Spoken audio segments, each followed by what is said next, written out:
Shalom Bapak Ibu Saudara sekalian yang dikasihi oleh Tuhan Yesus Kristus. Kita bersyukur jika pada saat ini kita sama-sama boleh datang bersekutu, memuji, memuliakan Tuhan. Sebelum kita sama-sama menyanyikan sebuah lagu, memuji Tuhan, dan juga mendengarkan firman Tuhan, saya ingin mengajak kita untuk tundukkan kepala kita. Tuhan, kami bersyukur jika pada saat ini Engkau masih mengundang kami untuk kami sama-sama datang ke hadirat-Mu, untuk kami sama-sama memenuhikan undangan-Mu Tuhan. Tolong pimpin kami, di dalam kami melakukan persekutuan ini Tuhan, di dalam kami memuji Engkau dan juga kami mendengarkan firman Tuhan. Ajar kami untuk kami fokus Tuhan, selidiki hati kami, ampuni segala kesalahan kami Tuhan. Kami serahkan semua ini ke dalam tangan-Mu. Hanya dalam nama Tuhan Yesus kami telah berdoa. Amin. Bapak Ibu Saudara sekalian, kita bersyukur memiliki Tuhan yang begitu luar biasa dalam hidup kita. Tuhan yang tidak hanya mati di kayu salib, tetapi Ia juga bangkit pada hari yang ketiga. Dan Ia juga naik ke surga untuk mempersiapkan tempat bagi setiap kita orang-orang percaya.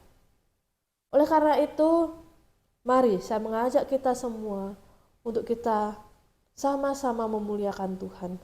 Kita sama-sama memuji Tuhan dan meninggikan Tuhan dalam hidup kita.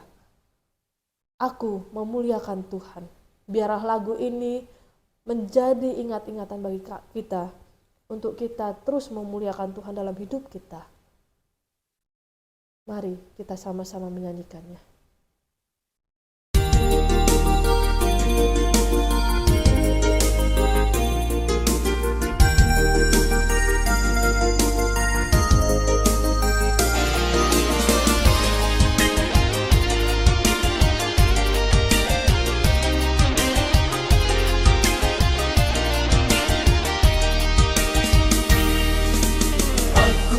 Memuliakan Tuhan selama aku hidup. Bermasmur bagi Allahku selagi aku ada. Sebab hanya namanya yang tinggi dan luhur. Aku memuliakan selama aku hidup. Bermasmur bagi Allahku selagi aku ada. Sebab hanya namanya yang tinggi dan luhur. Pujilah namanya dengan tarian bermasmur kepadanya dengan rebana dan kecapi. Pujilah namanya dengan tarian bermasmur kepadanya dengan rebana dan kecapi. Biarlah puji-pujian tidak sebatas pujian, tapi mengagumkan Allah, menyenangkan hati Tuhan. Ya, kudus dan suci, ya layak dipuji, ya layak dipuji. Robohnya tembok Yeriko hanya karena puji-pujian.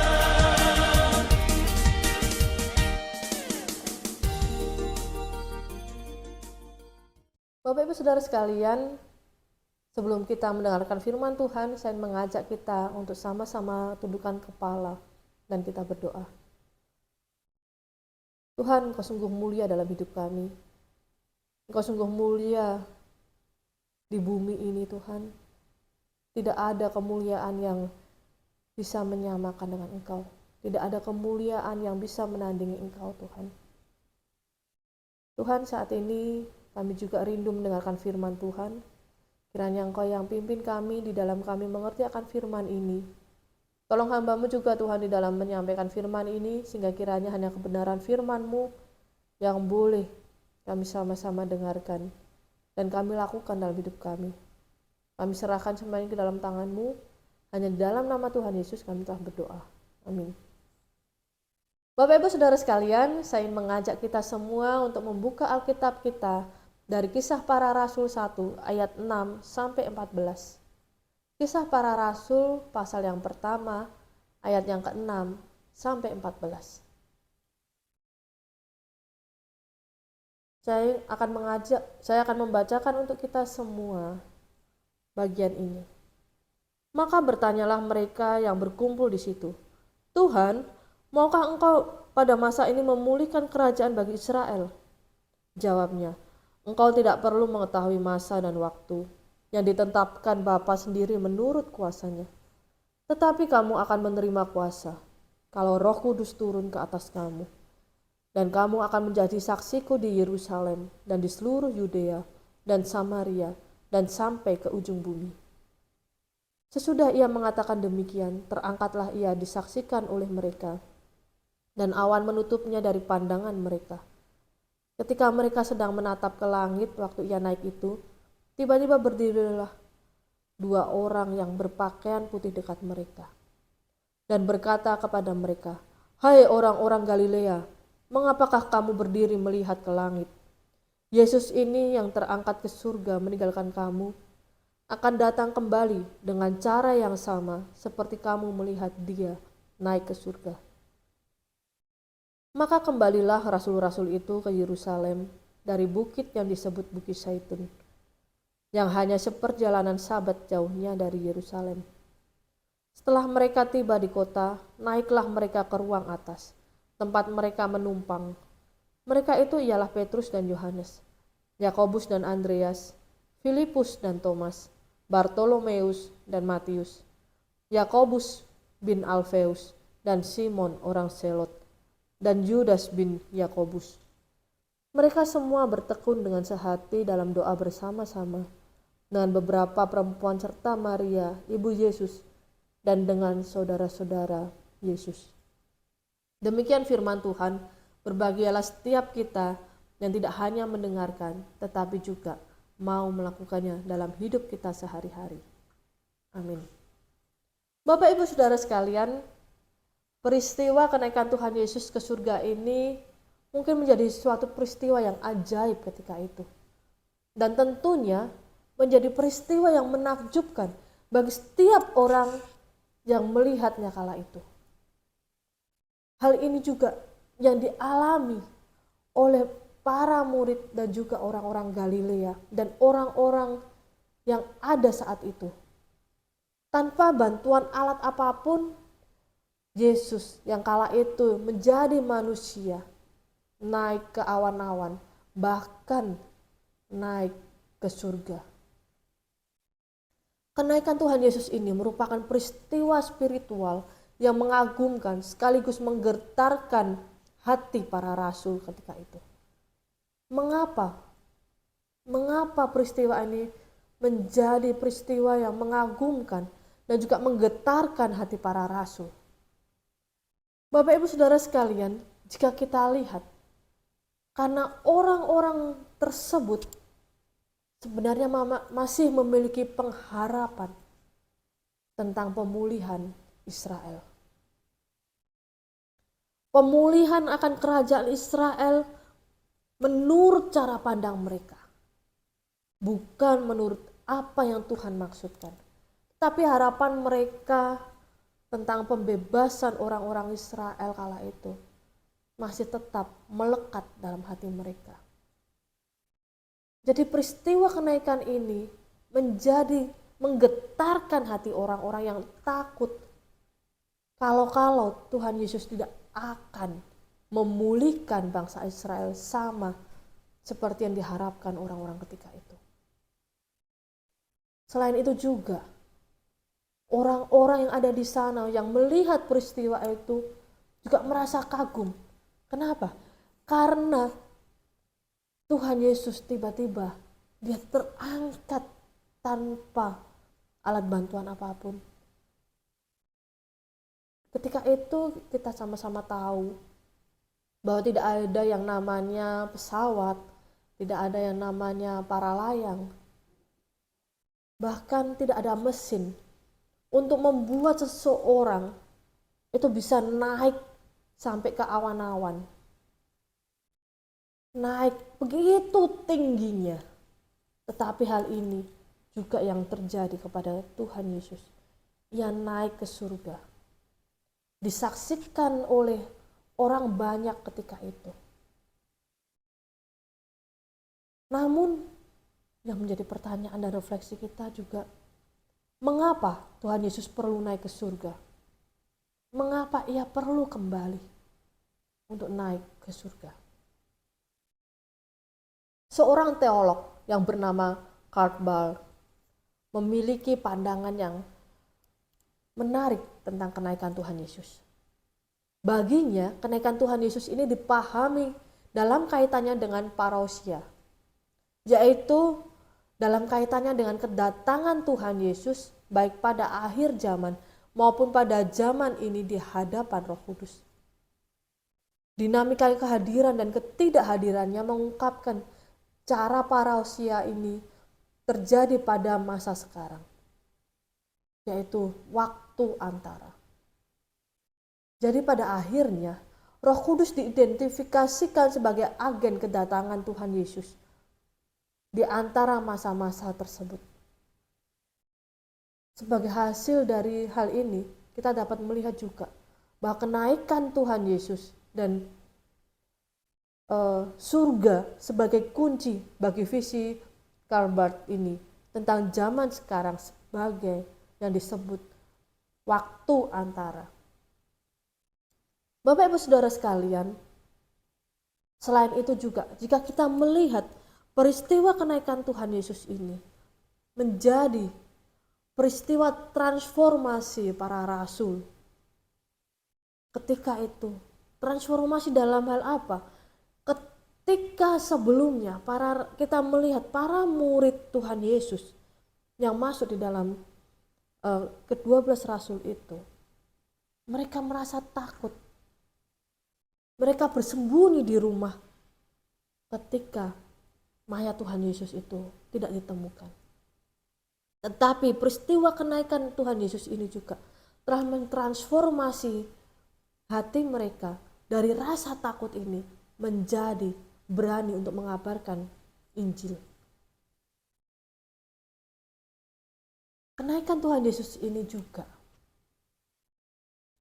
menjadi suatu peristiwa di mana setiap kita juga mengalami sukacita, mengalami damai sejahtera, mengalami yang namanya penebusan dari dosa-dosa kita. Meskipun saat ini kita sama-sama tahu, kita sama-sama menyadari bahwa kita manusia masih hidup dalam dosa. Tetapi di dalam masa-masa Tuhan Yesus naik ke surga, Ia menyediakan tempat bagi setiap kita. Bapak Ibu Saudara sekalian, jika kita melihat bahwa ketika orang-orang itu berkumpul di Bukit Zaitun itu, mereka bertanya, Tuhan, maukah Engkau pada masa ini memulihkan kerajaan bagi Israel? Orang-orang ini hanya melihat dalam lingkup yang kecil tentang arti kerajaan Israel itu. Tapi apa yang Tuhan katakan? Engkau tidak perlu mengetahui masa dan waktu yang ditentukan Bapa sendiri. Kita tidak perlu mengetahui kapan masanya dan kapan waktunya. Kerajaan Israel yang Tuhan maksudkan ini terjadi di dalam hidup kita. Tetapi Tuhan melanjutkan perkataannya. Setiap kita akan menerima kuasa kalau Roh Kudus turun ke atas kita. Setiap kita akan menerima Roh Kudus yang akan menolong kita di dalam pelayanan kita. Jika pada saat itu ketika Tuhan Yesus ada bersama dengan orang-orang, maka Roh Kudus tidak disuruh untuk datang menyertai setiap anak-anak Tuhan. Tetapi seperti yang direncanakan oleh Allah Bapa, bahwa setiap kita akan disertai oleh Roh Kudus. Oleh karena itu, peristiwa kenaikan Tuhan Yesus ini juga menjadi peristiwa penggenapan bagi rencana Allah dalam kehidupan kita. Roh Kudus turun tidak hanya sekedar turun, tetapi ketika itu para murid, ketika itu orang-orang Galilea, orang-orang yang melihat peristiwa kenaikan Tuhan Yesus ini, mereka tidak hanya sekedar melihat dan selesai. Tetapi apa yang Tuhan Yesus katakan di situ adalah, kamu akan menjadi saksiku di Yerusalem dan seluruh Yudea dan Samaria dan sampai ke ujung bumi. Bapak Ibu Saudara sekalian, peristiwa kenaikan Tuhan Yesus ini menjadi peristiwa bahwa Yesus ini tidak hanya 100% manusia, tetapi Allah. Bahwa Ia akan menggenapi penebusan dosa bagi setiap kita. Oleh karena itu, bagi setiap orang-orang yang melihatnya ketika itu, mereka diminta untuk menjadi saksi bahwa Yesus itu naik ke surga, bahwa Yesus itu adalah Mesias, Allah yang nyata, Allah yang hidup, yang akan menyelamatkan dan membawa kembali setiap orang-orang yang percaya untuk berkumpul bersama dengan Dia di surga. Pekerjaan Tuhan Yesus sudah selesai di dunia ketika itu.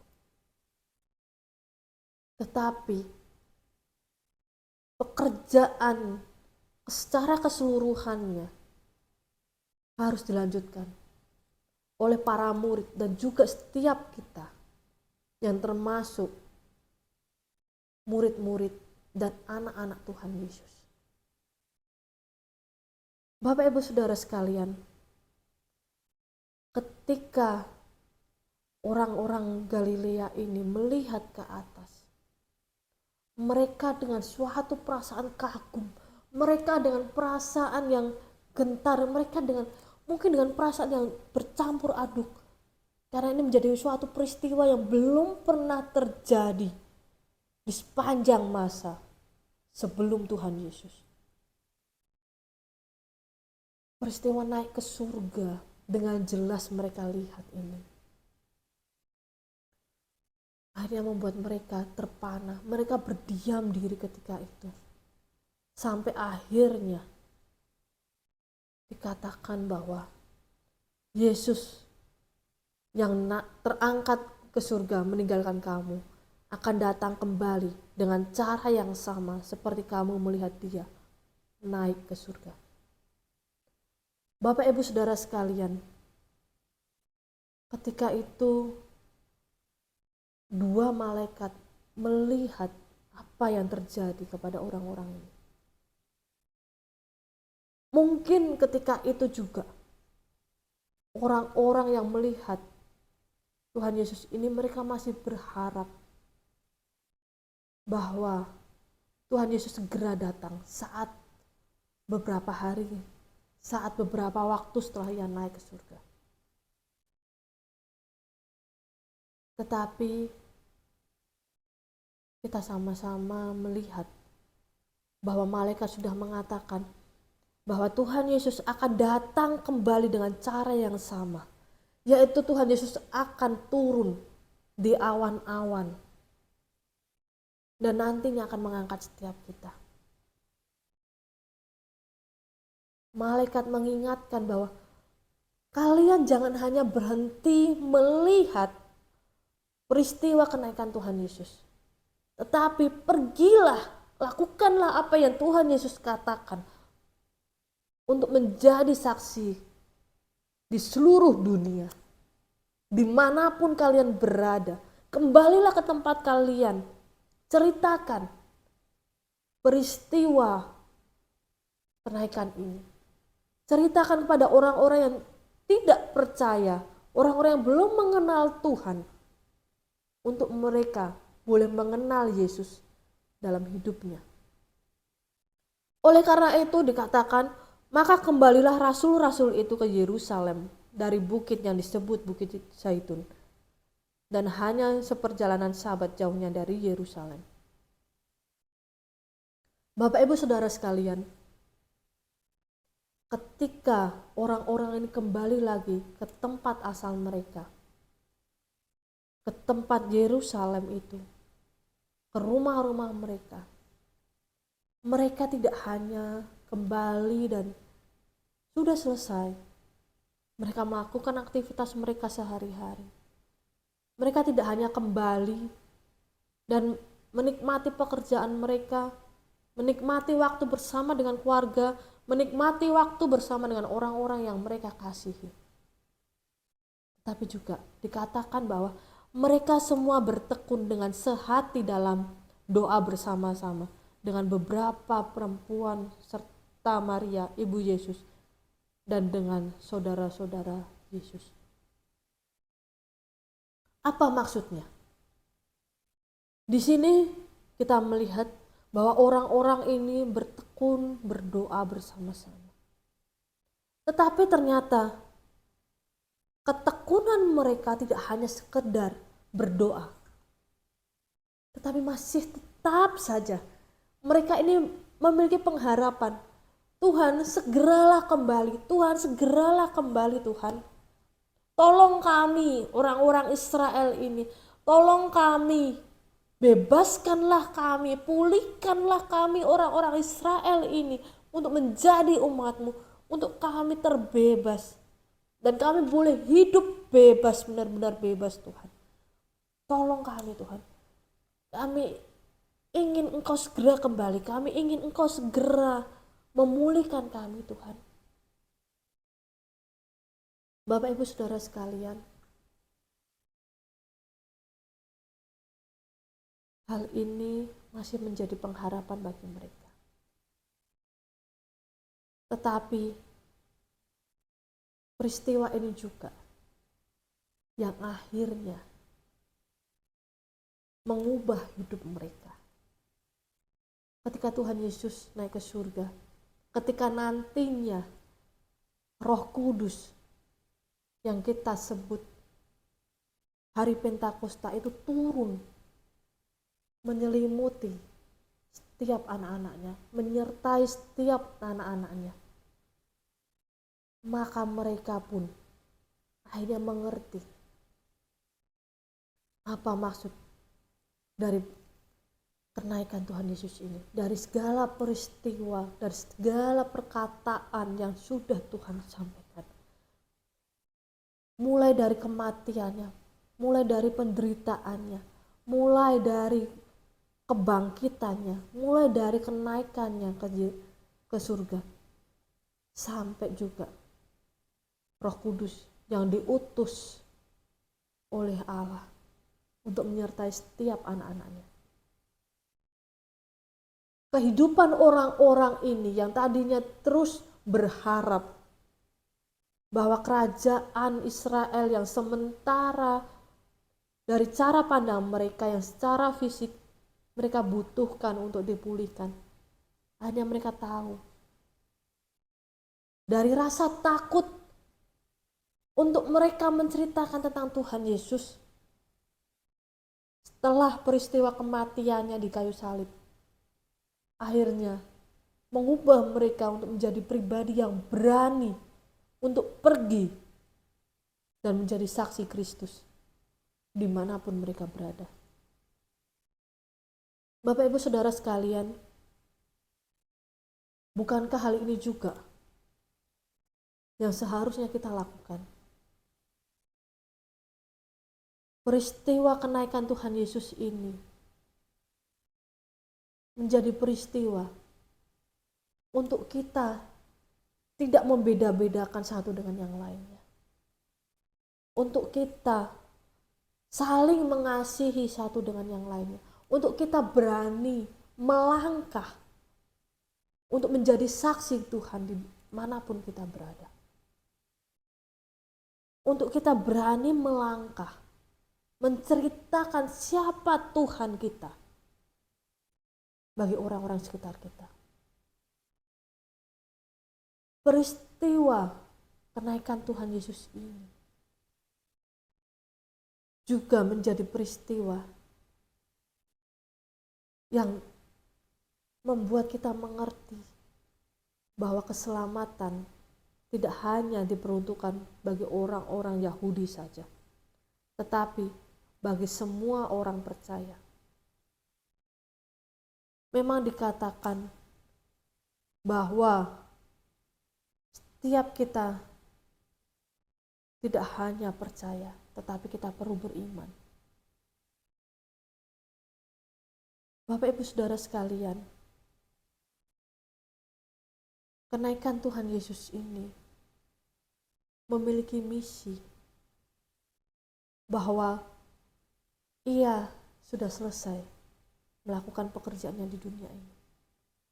Tetapi saat ini kitalah yang melanjutkan misi Tuhan Yesus di dunia ini untuk memberitakan kabar baik, untuk memberitakan Injil. Supaya apa? Supaya orang-orang diselamatkan, supaya orang-orang dibebaskan dari dosa. Dan nantinya ketika Tuhan Yesus datang kedua kali untuk menjemput kita, maka kita semua akan terangkat dan kita berkumpul bersama dengan Tuhan Yesus di surga. Kita akan berkumpul bersama, kita akan berada di satu tempat bersama dengan Tuhan Yesus. Oleh karena itu, Bapak Ibu Saudara sekalian, biarlah peristiwa kenaikan Tuhan Yesus ini juga mengingatkan kita untuk kita sama-sama bergandengan tangan, untuk kita sama-sama menganggap sesama kita ini adalah sama di hadapan Tuhan, di hadapan kita. Mereka semua layak untuk menerima kabar baik keselamatan Tuhan Yesus ini. Untuk mereka sama-sama boleh beribadah bersama dengan kita, memuji memuliakan Tuhan, belajar firman Tuhan, tanpa kita perlu memandang status mereka. Untuk kita sama-sama bergandengan tangan, pergi dan memberitakan firman Tuhan. Sehingga semakin banyak orang-orang yang diselamatkan oleh Tuhan Yesus dan mengenal firman Tuhan ini. Bapak Ibu Saudara sekalian, biarlah firman ini juga mengingatkan setiap kita untuk kita tidak takut. Karena kita tahu bahwa ketika Tuhan Yesus naik ke surga, Ia tidak meninggalkan kita sendirian, tapi Ia mengutus Roh Kudus untuk memampukan kita melangkah. Roh Kudus untuk menguatkan kita, memberi kita hikmat untuk kita terus melangkah. Biar firman ini terus kita lakukan dalam hidup kita, dan biar firman ini juga menguatkan kita. Mari kita berdoa. Tuhan, kami bersyukur untuk firman ini Tuhan. Ketika Engkau naik ke surga, Engkau pun tidak meninggalkan kami. Ketika Engkau naik ke surga, bukan berarti kami ini menjadi sendirian. Kami justru dipulihkan oleh Engkau Tuhan. Hati kami Engkau pulihkan, Engkau transformasi dari kehidupan yang penuh dengan dosa, untuk kami boleh menceritakan dengan firman Tuhan, kasih Tuhan, dan kami mengalami kasih itu, damai sejahtera itu Tuhan. Tuhan Yesus, kami berdoa untuk setiap jemaat-Mu yang mendengarkan dan menyaksikan akan firman ini, yang bersama-sama bersekutu saat ini Tuhan. Kiranya Engkau yang tilik hati mereka, Engkau yang tilik kehidupan mereka Tuhan. Jikalau saat ini mereka sedang bergumul, Tuhan kiranya yang hadir di tengah-tengah mereka. Engkau yang tolong mereka Tuhan. Yang saat ini sedang sedih, sedang berduka, Engkau yang hiburkan mereka.